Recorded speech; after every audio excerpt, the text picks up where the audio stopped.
I've been going to therapy for over 3 years, and I have had over 5 therapists, and I have tried over 5 different types of therapy modalities. And today I want to talk to you about how to find a good therapist. I created this list and I'm just going to go down explaining this list. So the easiest hack and shortcut to finding a good therapist that is a good fit for you is actually just to find somebody that's a close match for your demographics or characteristics. So for myself, my current therapist is an Asian woman, because that is obviously what I am as well. And I have had an Asian man as my therapist, and I just remember thinking that female factor is so important for me. I just wasn't able to connect with my Asian male therapist as much as I knew that I could with a woman. And I also had a white female therapist for over a year, and that was last year. And I really liked her. And it wasn't that she was white that I let her go, it was because of other circumstances. In fact, I would have actually probably kept her as my therapist if she didn't get a job that wasn't therapy or doing therapy anymore.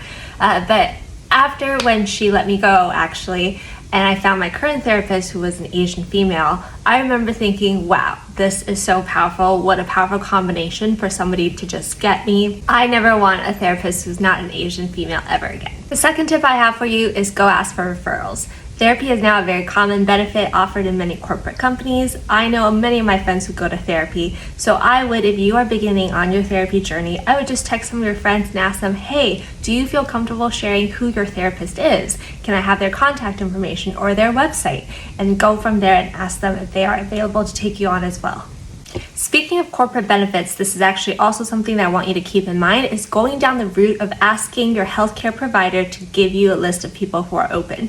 Because many times I've discovered when you get to the therapist that you want to hire, actually not taking new customers, or they're not being paid for by your healthcare benefit. So if a certain price range is really important for you, I would actually recommend that you concurrently ask your healthcare provider to give you a list of therapists that fit in your plan, that is already paid for, that's provided for, and actually just start from there.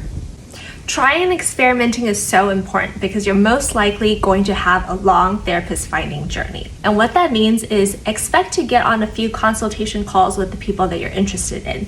Ask them what their rates are, or maybe what their sessions are like, what people talk to them about, how can they expect to be your therapist, and vice versa, what can you expect to get out of the sessions. Or maybe you're going to hire a therapist and not like them after the first 2 sessions, but start to like them after that.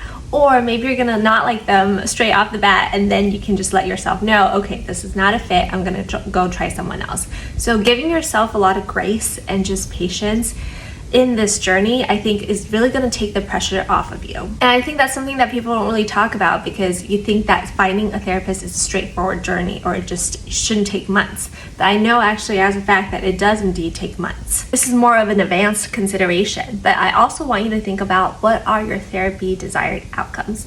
What do you want out of these sessions? If you don't have any expectations, that's perfectly fine. You just want to talk to somebody, you just want to try it out, that's totally okay. In fact, I always encourage people to get started on their therapy journey earlier than later, because when you're just having a good time, just talking to them just to chat, that's great. That's just going to build better rapport for you to talk about something on later when you really need that pressing time. But if you do have something to talk about, you have a desired outcome, make sure you communicate that and also build that into your expectations and your roadmap. If something is bothering you at your work right now that needs to be solved, maybe your priority is just to talk that out with whoever that you get in touch with, just to solve it for now, right? And then over the long term, you want to pick somebody that you can really build your relationship with. The last question I want you to ask yourself is, what is holding you back? Some people that I know, some friends even, get to the very final step of hiring their therapist and they don't end up hiring them. There's something holding you back. This is really hard, because when it is ourselves, and if you don't keep yourself accountable, it's just so easy to just let this go. But I want to encourage you, if you can ask yourself why it is that you can't commit at the very last moment when you've done all the prep work and there's something really deep inside, just pull the plug and go for it. I personally have not had this experience, because every time I was seeking out therapy, I really wanted it and I knew I was going to feel better. And so for somebody who's never had therapy, I can understand if you don't know what the benefits are going to be, then you're less inclined to hire and pay for this, because why should you have to pay for this, right? If you're not even clear what you're going to get out of it. So the best tip I have for you at this moment is, if you don't have anything urgent, go ahead and hire the therapist anyway. So at least you have some experimentation under your belt, you have some experience, so that when the moment comes, you're ready to hire your therapist.